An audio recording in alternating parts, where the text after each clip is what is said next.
Benchmarks for the Samsung Galaxy S9 Plus show that we shouldn't worry about specs.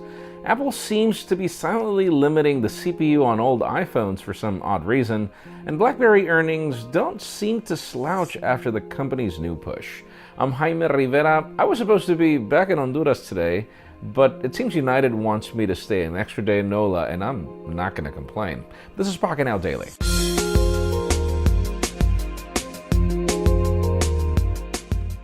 The official news today begin with deals. If you're in the market for any iPhone right now, T-Mobile is probably one of your best options. There is a buy one, get one free deal right now for the iPhone 8 that's enticing.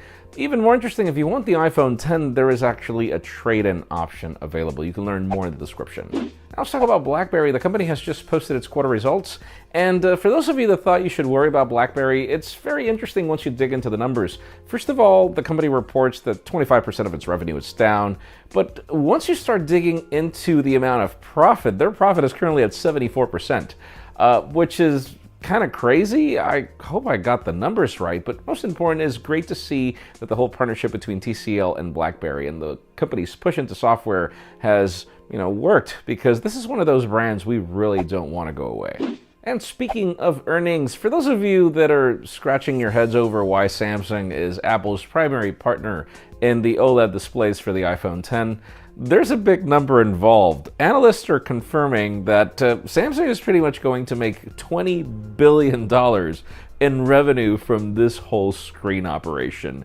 It just shows you how these companies get along, and it's just funny to see everybody just going at themselves in the comments over the iPhone is better or the Galaxy is better, and then Samsung and Apple are just happy at each other, just helping each other out, enabling their products, because that's the way this market actually works.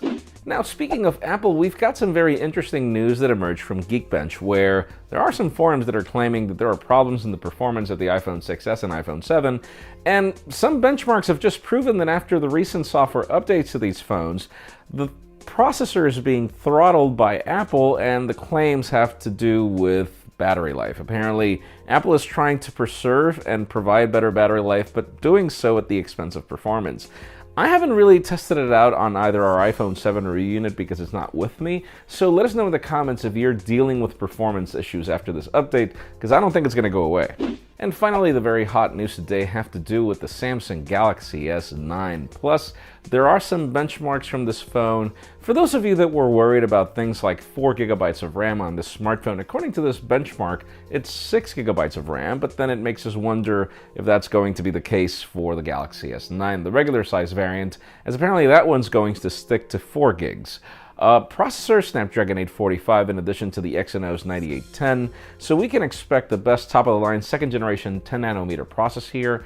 But it leads me to the question today. What do you think about the specifications in these benchmarks? Do you think that Samsung is going the right route, or do you think that the company should push a little harder? Because in my case, I feel that Samsung does a great job at not catching up, but not in this case. Why not something even better? Leave us a comment down below. We would love to know your opinion. Friends, again, if you want to get the news earlier, follow us on Pocketnow.com and subscribe to our channel by hitting this button up here. You can watch yesterday's Pocketnow Daily up here and our review of the Pixel 2 XL down here. You can also follow me on Twitter, Jaime_Rivera, on Instagram at Jaime Rivera.